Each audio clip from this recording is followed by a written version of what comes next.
guys, it's Ta. Welcome back, and if you're new, welcome. Thanks so much for stopping by. I really appreciate you. So, do you know what time it is? It is time to pick another TBR. So we are going to be playing TBR Scratch Off. This is a game that I kind of made up based off of scratch off tickets. Basically, reach into the jar, pull a number. There's numbers 1 through 30 because each square is numbered. Pick a number, scratch it off with a quarter, reveal the prompt.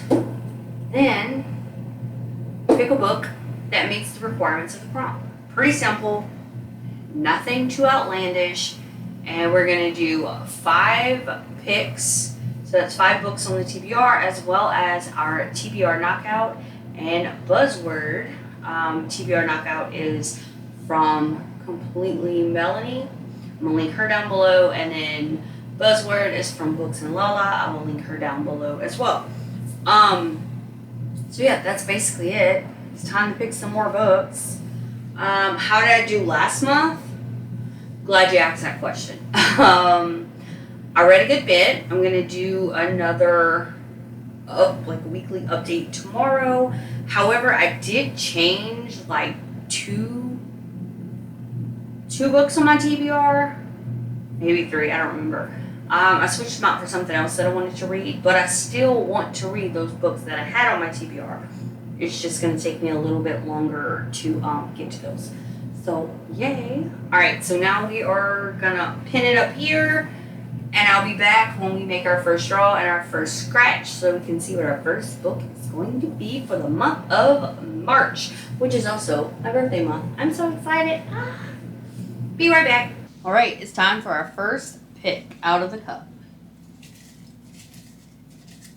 We got number 19. Number 19 here.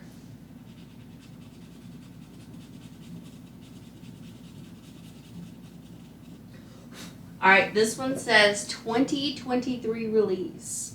I have a few of those. Now, just to narrow it down. All right, so for prompt number 1, we got a 2023 release. So for that one, I picked The Writing Retreat by Julia Bartz. This one I just got from Book of the Month for February. This one is about Alex all but given up on her dreams of becoming a published author when she receives a once-in-a-lifetime opportunity to attend an exclusive month-long writing retreat at the estate of feminist horror writer Rosa Vallo. Even the knowledge that Ren, her former best friend and current rival, is attending doesn't dampen her excitement. But when the attendees arrive, Rosa drops a bombshell. They must all complete an entire novel from scratch during the next month, and the author of the best one will receive a life-changing 7-figure publishing deal. Determined to win this seemingly impossible contest, Alex buckles down, tries to ignore the strange happenings at the estate, including Rosa's erratic behavior, Ren's cruel mind games, and the allege of the haunting of the mansion itself. But when one of the writers vanishes during a snowstorm, she realizes that something is very sinister afoot. With the clock running out, she must discover the truth or suffer the same fate. So, they're going to be kind of locked in at this mansion, and people are going to most likely start to vanish, go missing, get hurt, etc. So she has to figure it out. Hopefully that 7-figure deal is worth it. Pick number 2.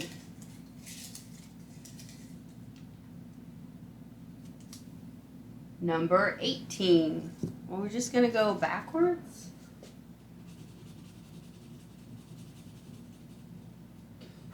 Alright, for this one we got debut book. So, first book written by author. So let's see what we got. Alright, for the second prompt, we got a debut book, and I chose Richard Osman's The Thursday Murder Club. This is his debut, according to what I looked up. So, hopefully, it is accurate. And this one says, in a peaceful retirement village, four unlikely friends meet weekly in the Jigsaw Room to discuss unsolved crimes. Together, they call themselves the Thursday Murder Club. When a local developer is found dead with a mysterious photograph left next to the body, the friends suddenly find themselves in the middle of their first live case. They might be senior citizens, but they are cleverer than most. As the bodies begin to pile up, can our unorthodox but brilliant gang catch the killer before it's too late? This is something I've had on my radar for a while. Obviously, I own it. I did order it because I wanted to read it, and I could never get it at the library. So now's my chance. I'm going to do it. Pick number 3. This one. 15. So we're playing in the teens today.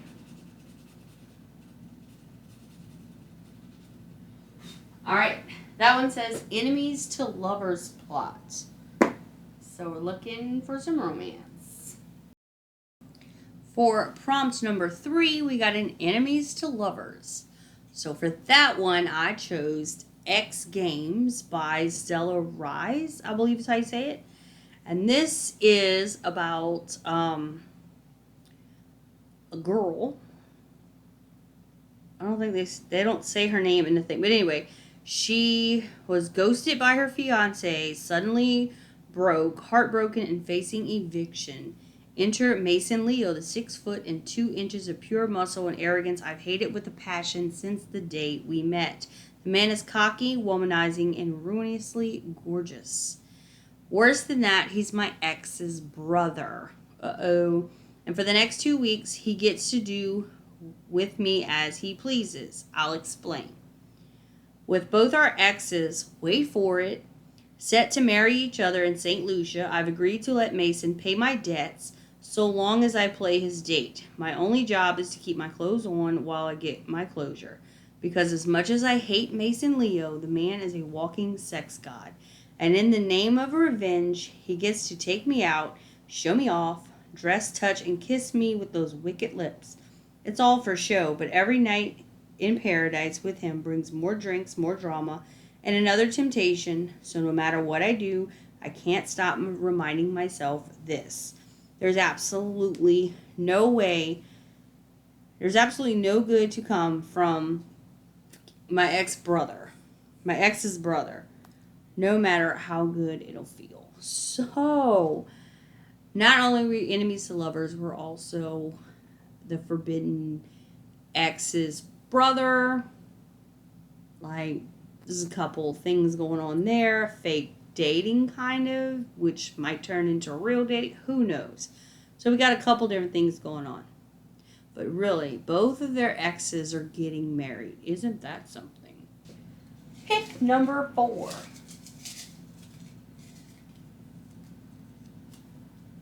Number 21. We got out of the teens a little bit. Let's see. 21. Published by Macmillan. Alright, so now we need to go see who published at Macmillan. Number 4, we got published by Macmillan. And for this one, I chose an audiobook that's published by Macmillan. And that is Sometimes I Lie. And it is by Alice Feeney. This is the only Alice Feeney book that I haven't read yet. I've read all of her other books. This is the only one.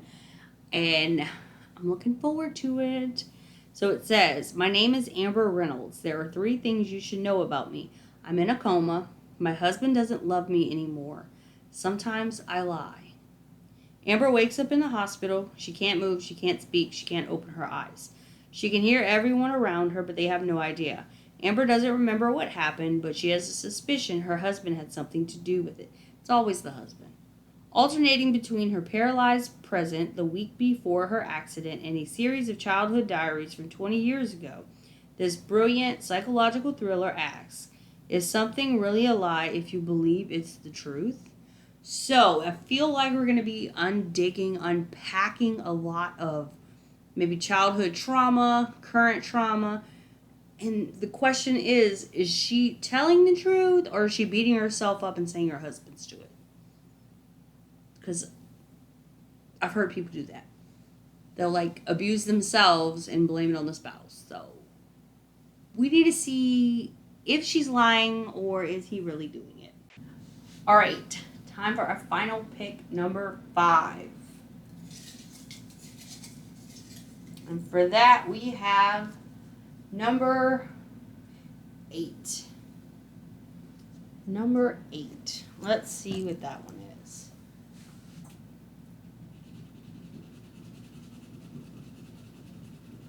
Book with a bookstore or a library. So like a bookish book. I don't know if I purchased any of those recently. I guess we'll have to find out. And for the last prompt, we got bookstore or library within the book. And I forgot I bought this book. I'm glad I went look at my little paperback section because like I rarely go there. But I went there and I have The Lost and Found Bookshop by Susan Wiggs. And this cute little cover. And this one right here is, in the wake of a shocking tragedy, Natalie Harper inherits a charming but financially strapped bookshop in San Francisco. She also becomes a caretaker for her grandfather, who grew up in the historic building that houses the store. Grandpa Andrew struggles with memory loss, and Natalie wants to sell the building to pay for his care. There's only one problem. Her grandfather owns it outright, and he refuses to sell. Of course he does. That's how some people are. They just set in their ways. But maybe there's going to be some good stuff that comes out of it. Reluctantly, Natalie takes over the shop and hires ex-Marine from Georgia, Peach Gallagher. Isn't that something? He's from Georgia and Peach is his name. To help with repairs. Peach's younger daughter, Dorothy, is a bright light during Natalie's long days and even manages to connect Natalie with Trevor Dashwood, a handsome celebrity novelist who takes an interest in Natalie's small bookstore. To Natalie's surprise, her time of mourning is full of revelations, from unearthing artifacts hidden in the bookshop's walls to uncovering the truths about her family, her future, and her own heart. So, looks like we're going to have some type of romance going on. We're going to find out some secrets that maybe Grandpa had or something, or somebody in her family did. I love a book where they, have to go and clean out, say, a house that used to belong to a relative, and they find stuff that is beneficial and heart-wrenching, not really heart-wrenching, because sometimes that sucks, but, it kind of changes things for them. They learn things they didn't know about their own family. So I'm really looking forward to that one. So, now that we've chosen all 5 of our books for TBR, we're going to go ahead and pick out our TBR Knockout, as well as our Buzzword. So, for TBR Knockout, the first one says, read a book based on something regarding women's rights. And I picked Moxie. Moxie by Jennifer Matthew. And this is also a Netflix show, so I'm hoping to read it, then watch it. We'll see. Because I've yet to watch the one I told you guys about a while back. So, Moxie Girls Fight Back. Vivian Carter is fed up with her small-town Texas high school where the football team can do no wrong, fed up with the sexist dress codes and hallway harassment. But most of all, Viv Carter is fed up with always following the rules. Viv's mom was a punk rock riot girl in the 90s, so now Viv takes a page from her mother's past and creates a feminist zine that she distributes anonymously to her classmates. She's just blowing off steam, but other girls respond. Pretty soon, Viv is forging friendships with young women across the divides of cliques and popularity rankings, and she realizes that what she has started is nothing short of a girl revolution. Moxie is a book about high school life that will make you want to riot. So, we are connecting the cheerleaders, the dance team, the geeks, the nerds, the band nerd, all of it. We're going to connect them all when it comes to rallying together against the rules that the boys get to follow versus what the girls are stuck with. So that we see it now. I've seen multiple stories on TikTok or whatever about parents having to go to the school because their child was dress coded, and it's it's like a whole different situation. But anyway, so I'm excited for that one. And then for TBR Knockout number 2, read a book with a strong female lead. So obviously, I don't know if it's going to be a strong female lead. So I went to GoodReads and I checked the list, and I found a list called Badass Female Leads or something like that. And from that one, I chose The Unbecoming of, what's her name? Mara Dyer by Michelle Hodkin. And this one right here is, you wake up with no memory of the last few days. Your friends were killed in an accident that you miraculously survived. Your family has to move to another state to escape the fallout. You meet a mysterious boy who seems to know more about your past than you do. That's kind of creepy. You start seeing things that can't possibly be there. You're afraid you're losing your mind. Can you keep it together? Mara Dyer is about to find out. So, with no memory, she has to piece stuff together. We're going to see exactly what happened that night and who this boy is, where he came from, all that type stuff. All right, so that's it for TBR Knockout. And then our buzzword for March is secret. And this is a, like the word secret, secretly, secretive, any form of the word secret you can use. And for that one, I chose The Nurse's Secret. I had it on my Kindle. I didn't even know I had it. And this one is by Liz Lawler. Yeah. All right, so this one is about Nurse Shaw. Everybody knows who Nurse Shaw is. And they seem to like her or whatever, but one day the police arrive and they ask for the pretty young Nurse Shaw. And staff and patients start talking. The police say that Sarah Shaw's husband has been murdered. They'd only been married for a few short months. The police want to know where Sarah was that night and why the medicine went missing from the hospital a few days before. As William Shaw's complicated past unravels, it's clear that Sarah has secrets of her own, but as she delivers pills in paper cups with a stiff smile and shaking hands, her patients want to know, is she a killer or is her life in danger too? So, we have a nurse that there's medication missing. Now your husband's dead. New husband is dead. And we have to find out, did you take that medicine home and kill him? Or is there another reason the medicine's missing?